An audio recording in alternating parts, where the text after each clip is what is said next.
Good morning everybody. I thought I'd just do a quick video to show you some of the roses that are in their second flush, and here we've got the first rose, which is Pink Peace. For some reason this year it seems to have succumbed to a bit of mildew, so I think that's probably down to the roots being too dry, which is often why we get this problem.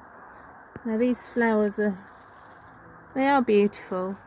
They're mostly going over now, so lots of buds to come, but I haven't sprayed anything on these roses, and I have got a bit of an issue with these little caterpillars eating the leaves.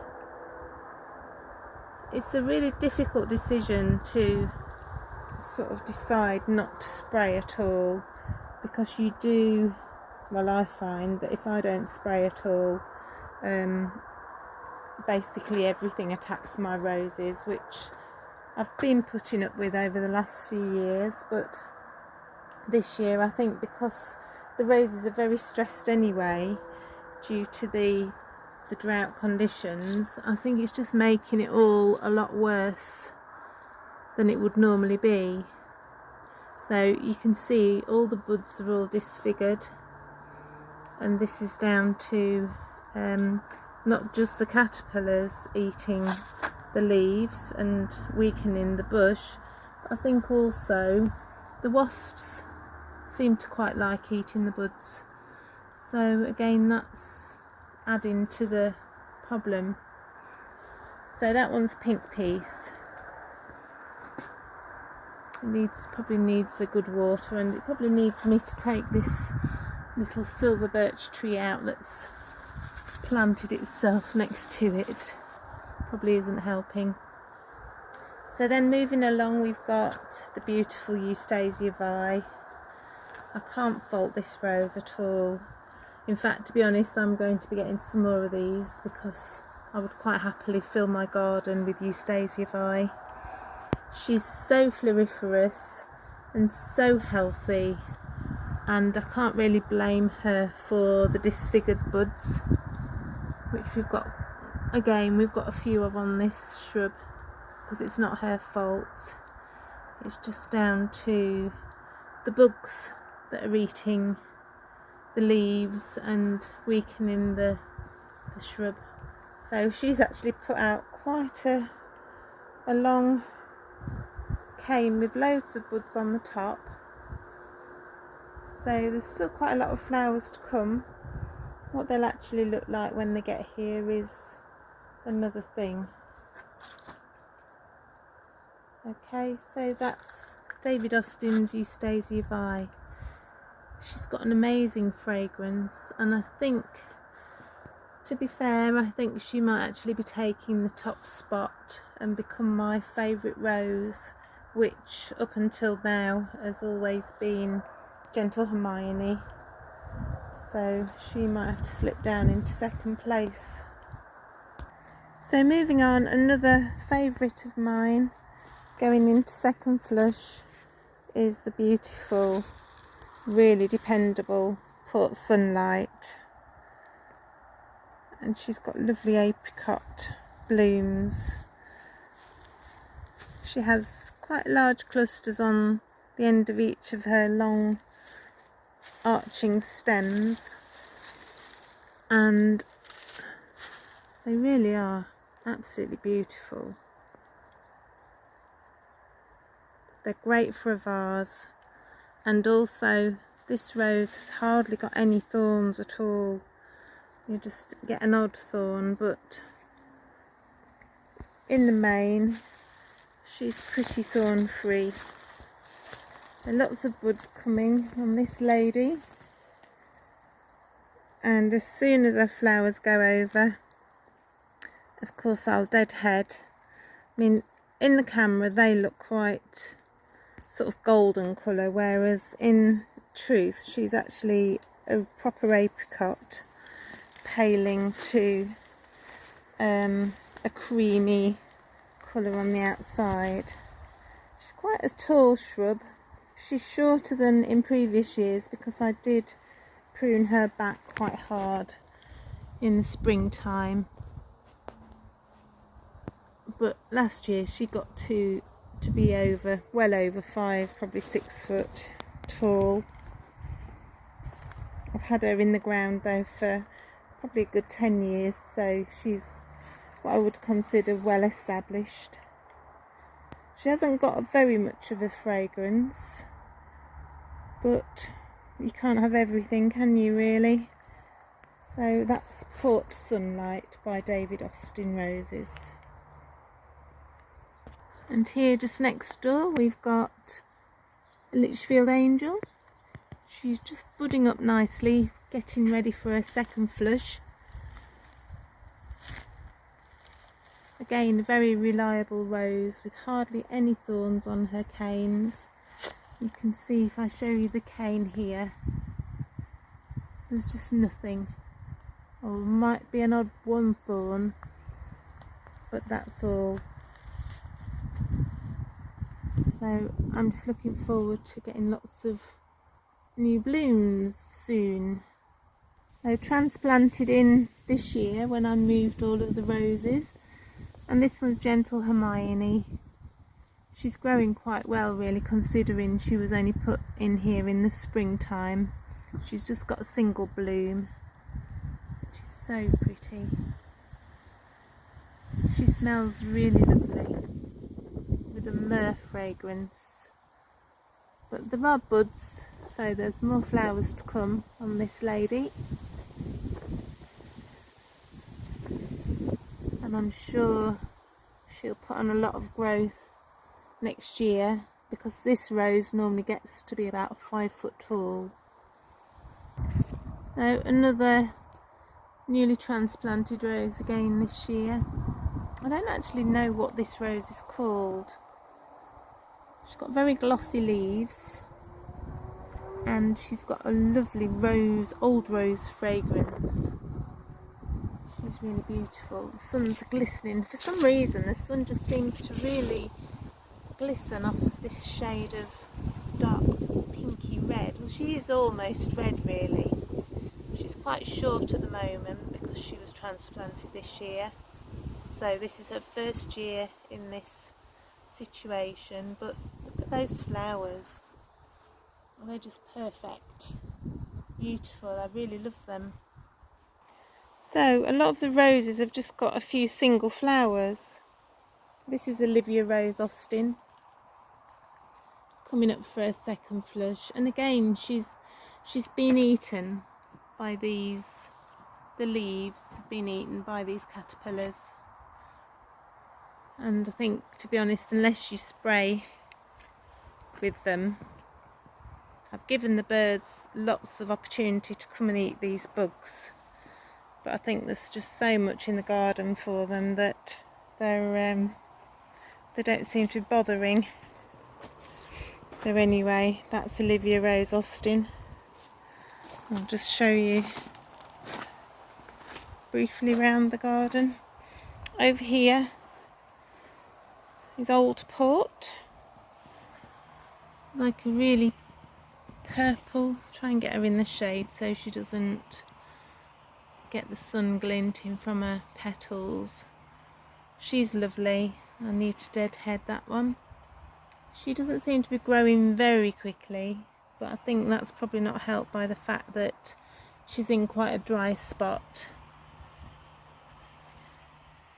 We've not had rain here now for 10 days, and previous to that we had one day of rain and then nothing. So I would say probably through August we've maybe only had about 3 days when it's rained, and so everything's so dry.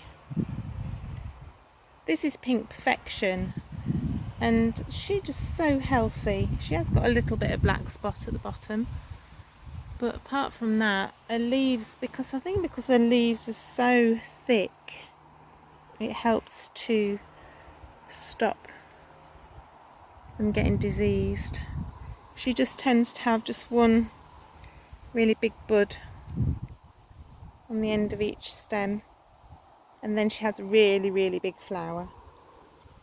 So I don't mind that too much. So a lot of the other roses are just waiting. This one's Pacific Blue, just budding up, looking nice and healthy. Next door we have Penelope Lively, another David Austin rose. She's just getting some nice buds coming.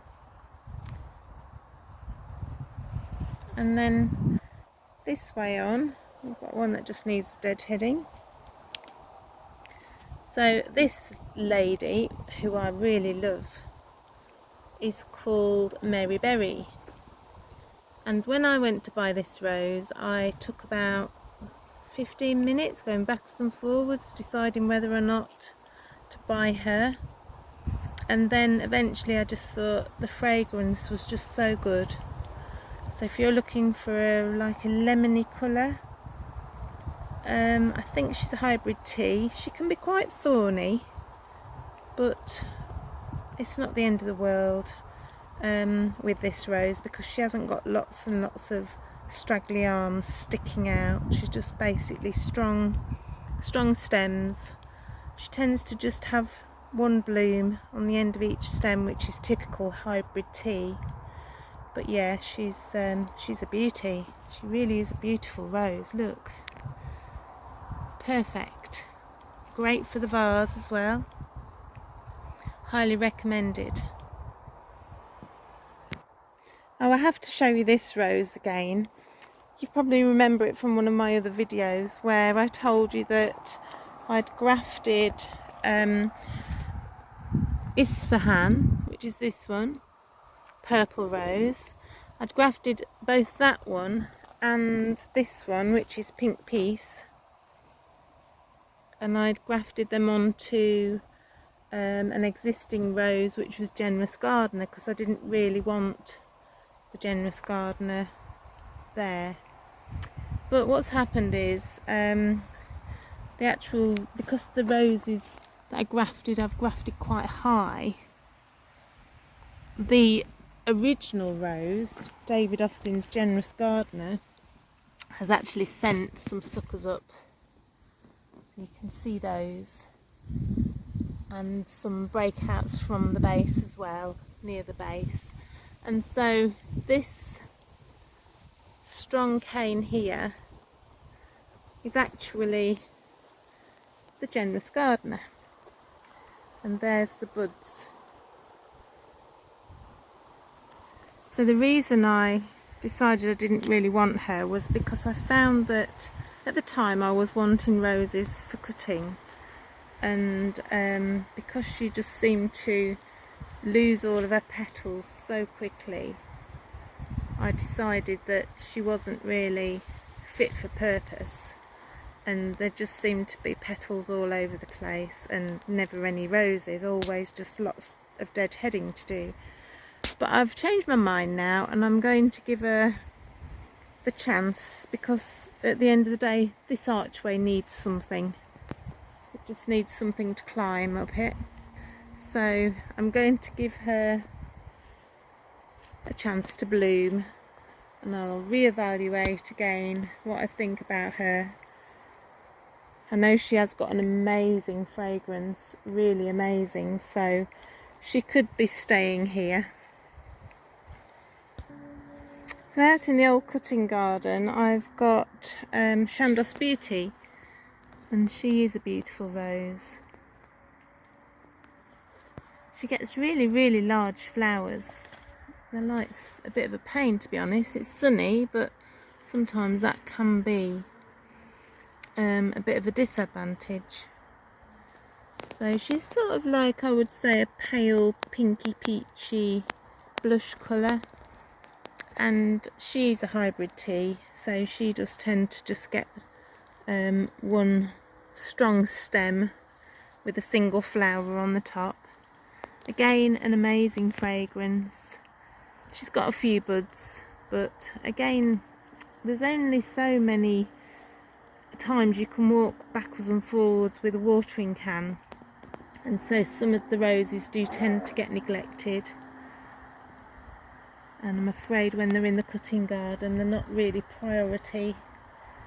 So she is a little bit dehydrated, as you can probably tell from the flowers.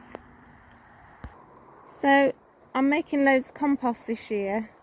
I've got these old builder's bags, and I'm just layering like a lasagna really. We've got lots and lots of greenery, and if it gets too green and wet, then I just add a bit of cardboard. So I've got this cage here where we just chuck in all our old boxes that we collect, and then I just put a layer of grass, a layer of twigs and greenery, and then a layer of cardboard, and then just build it up in layers. And then I water it if it's too wet, too dry, and then this will just stay here all winter. And then this is what I will use to mulch my roses next year. I like to use natural products where I can, and it keeps the cost down. At the end of the day, when you've got 300 plus roses, it can get quite expensive. I grow a lot of comfrey, so I'm just, this area now that's fairly empty, I'm just allowing the comfrey just to self-seed basically all over the place, and then I just gather the leaves up and I make comfrey tea to feed my roses. Comfrey's a herb. It's a very valuable herb. If you've got it in your garden and you've got roses, then don't destroy it, because it's a very natural, usually organic product that's so easy to make into a feed. And you can also feed it to your tomatoes if you've got tomato plants. So it's basically a win-win situation. So moving on, we've got Pilgrim. A few buds coming on this lovely rose, and one very, very stunning flower. She's so pretty. Perfect rosette flower on this rose. I'll probably be buying some more of her. And then next door I've got Gentle Hermione. A beautiful peachy pink bloom on her, with lots of buds to come as well.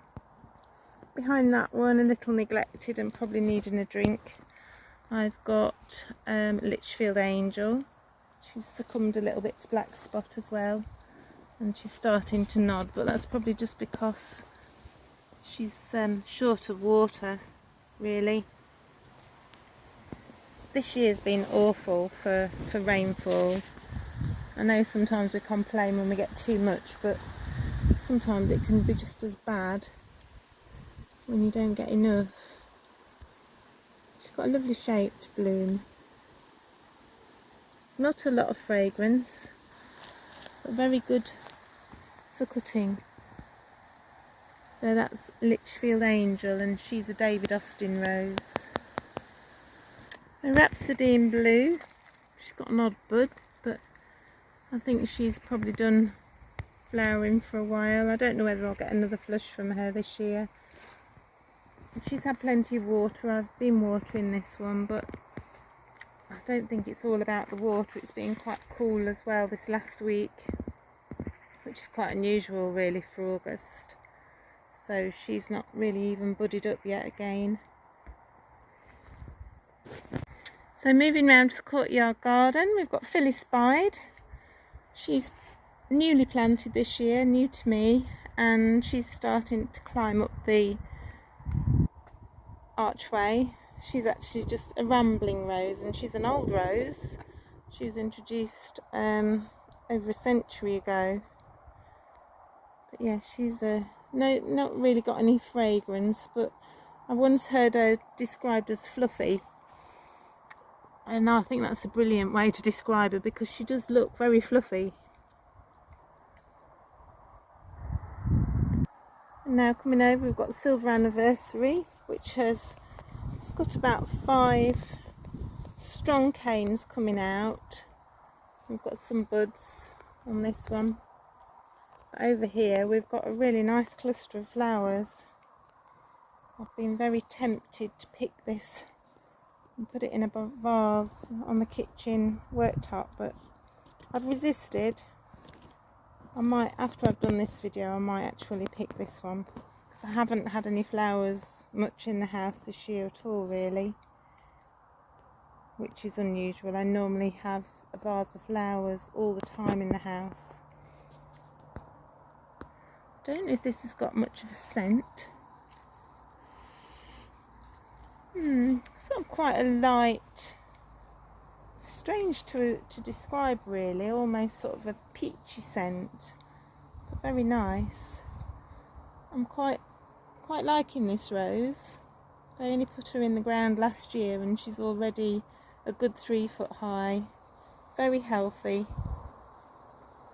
no black spot apart from an odd leaf, which is pretty good really when you compare her with some of my other roses.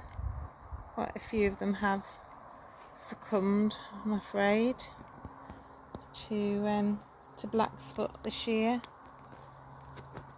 and I think that's basically down to the fact of the weather.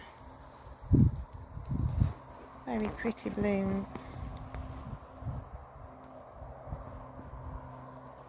Got like a very slight peachy tinge to the centre. Other than that, they're white. And that's Silver Anniversary Rose. It's not a David Austin rose. So moving along, this is a rose that I wanted to show you. If you remember, in one of my past videos, after first flush, I cut this rose down to about 2 foot tall. I cut all of the canes, everything went, and it's regrown as I thought it would.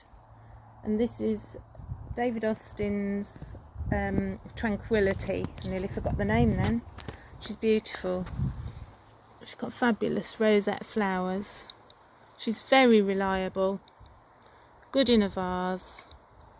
She's got quite a light scent, but it's very nice. It's a lovely scent. It's like an appley sort of a fragrance. And she's very healthy. Look at all the greenery. She hasn't got any black spot. There might be an odd leaf further down, but up top here it's just beautiful leaves, and she's not had any particularly preferential treatment to any of the other roses. She's just, I think it's the case of letting these roses get established. I think the bigger they are, the healthier they'll be. And I'll just pan over and show you Madame Alfred Carrier, because she has flowered constantly all summer. And again, I just put this down to the fact that she's now a very big rose with a big base and obviously big root system, and I think it just helps because she can just find the water when she needs to. This one over here is been paled out a bit because it's ready just to go over. This is Jude the Obscure. I've got a few buds, just a couple of flowers. Again, this is another one that I've trimmed back, so I've trimmed it all back once it finished flowering to about 2 foot tall, maybe even shorter. And you can see we've got new growth coming, and some of the old canes which haven't flowered I've left on, and they're full of buds. So we'll be getting some more flowers from Jude the Obscure, which is becoming another favourite. Oh look, this is the Pilgrim. It's just about to collapse on me, I think. I'll take that one off. There's a couple of other heads that are just getting ready to just, well, go over really. So now I'm just going to take you over and show you a few of the roses in the front garden. This is just the courtyard garden, there's not much going on here. I've got Mum in a Million over here. And she's got a few lovely blooms. She's tucked away in that border. Unfortunately, she doesn't get a lot of space because of this this other rose, which I'm just trying to think of the name of. It's the one that has all the beautiful pink flowers in the springtime. Oh, I know, Queen of Denmark. Yes, that's Queen of Denmark, who is an old rose and she takes up lots of room. She's quite greedy. I'm just panning over here onto this archway. We've got another Jude the Obscure. Jude the Obscure rose. Fabulously beautiful bloom. And she's been trained as a bit of a climber, so she's got some buds coming up there.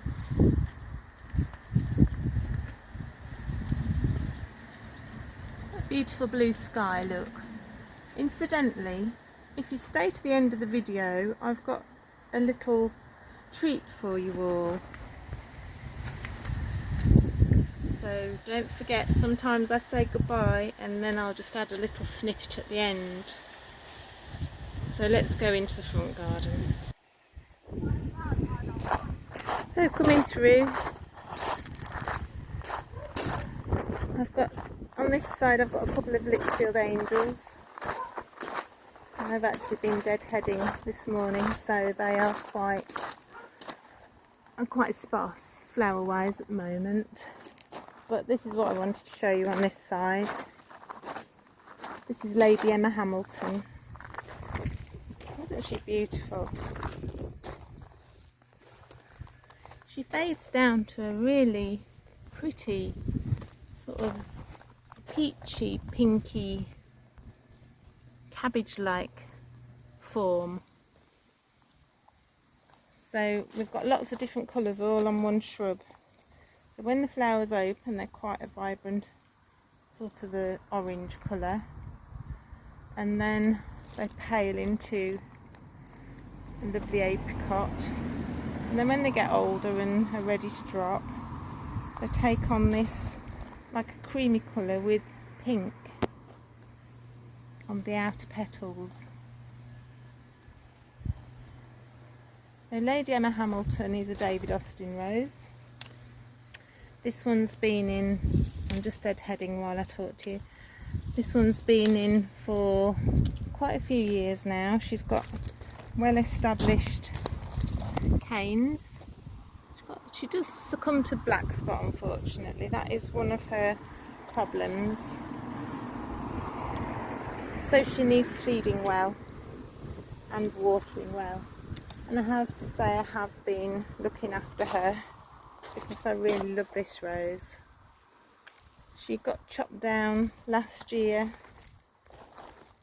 to ground level. Well, basically, no, not ground level, that's a lie. She got chopped down to about a foot high. And so all of this is just new growth for this year.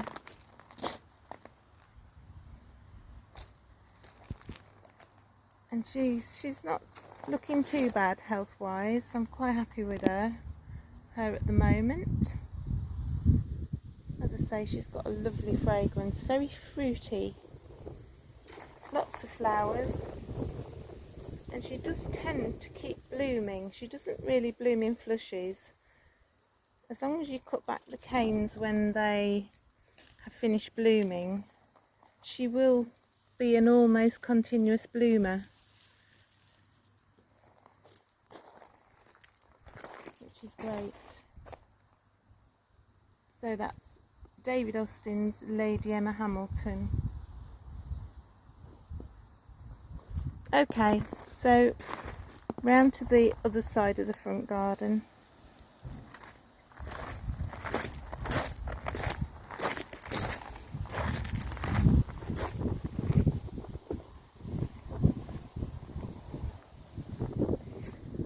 the anniversary rose.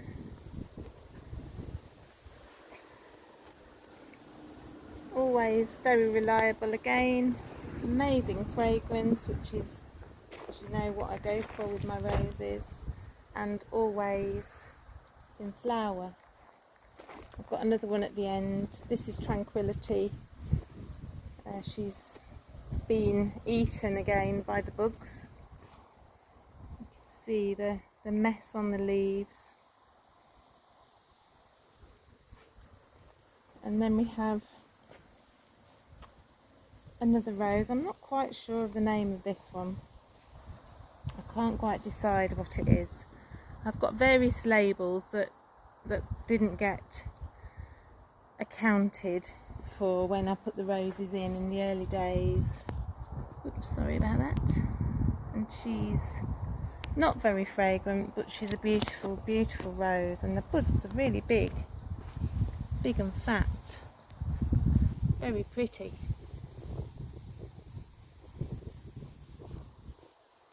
Okay, so this is the other anniversary rose. A few flowers just about to go over and more buds to come.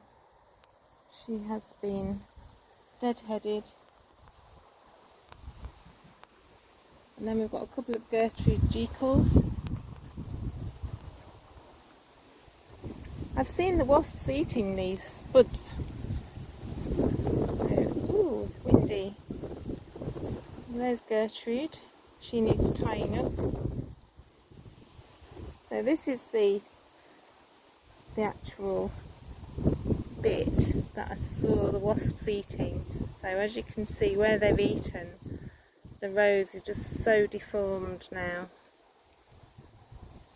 There must be something in the buds that they're really attracted to. So let's pan round and have a look at this lovely rose. Another one of my absolute favourites. Such big pom-pom flowers. Very lightweight. So even though they've got extremely thin stems holding the flowers up, because they're so fluffy and lightweight, the actual flowers, they don't tend to nod too much. They're beautiful. Really, really lovely.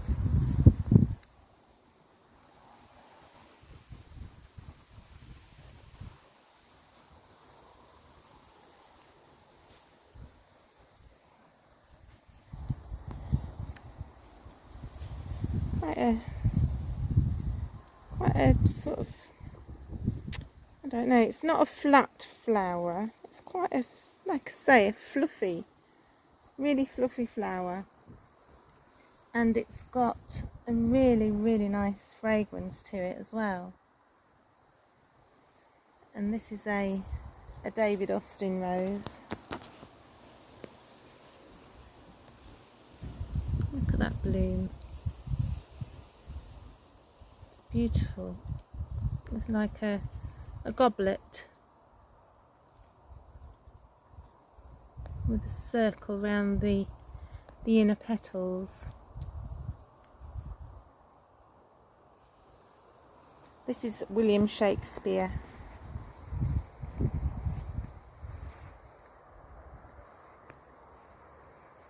And it always seems to flower in definite flushes.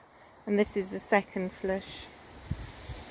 Iceberg doing well, as always. A very, very reliable rose. Always in bloom.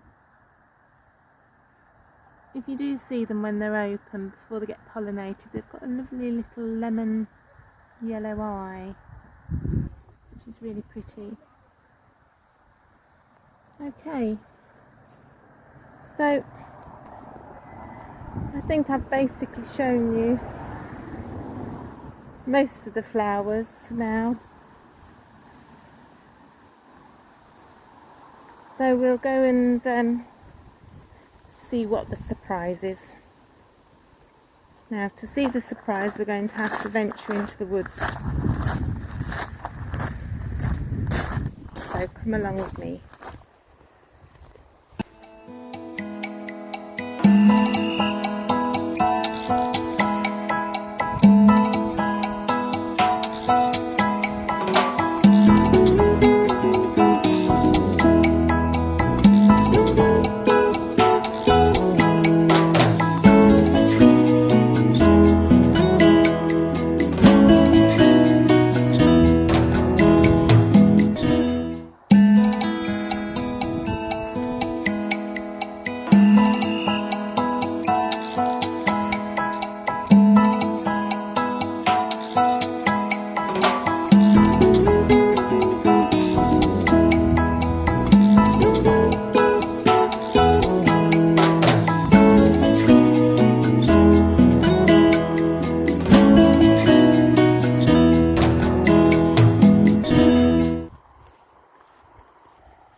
So we're coming up to your surprise. I just think it's a stunning sight. They've never had these before in the field, and I came up here this morning to see all these sunflowers all just facing. I'm going to pan in a bit so you can see them all. I think this is about a 4-acre field. It's absolutely covered in lovely sunflowers. And this is a site that I've seen when we've been to France. They have fields and fields of these. Just so amazing. It's normally cabbages or something pretty boring in this field. This isn't our field, this is just one at the bottom of the woods. But I thought I would just show you this. This is just not something that we normally see in this country. So anyway guys, thank you for watching. If anyone was interested in my health issue, it's basically sorted. I don't know what it was. My heart is in A1 condition. I've got no furring of the arteries. I think I had a tachycardic incident, which is where you get an electrical signal which makes your heart beat faster. I don't know what the jaw pain or anything else was, but the cardiologist seems to say that I'm in very good health, so that's a positive, isn't it? Many more years of gardening. I'm pleased to report that everything is fine. So thanks for watching. If you enjoyed my video today, please remember to like and subscribe. I'll be putting more videos on. It probably won't be many more roses this year, but of course you can look back on my previous videos that I've done if you just want an uplifting experience. And then I'll be going into starting making my brooms and wreaths at Christmas and just lots of wildlife and just gardening and everything else that makes life so wonderful. So have a lovely bank holiday and I'll see you all soon. Bye bye.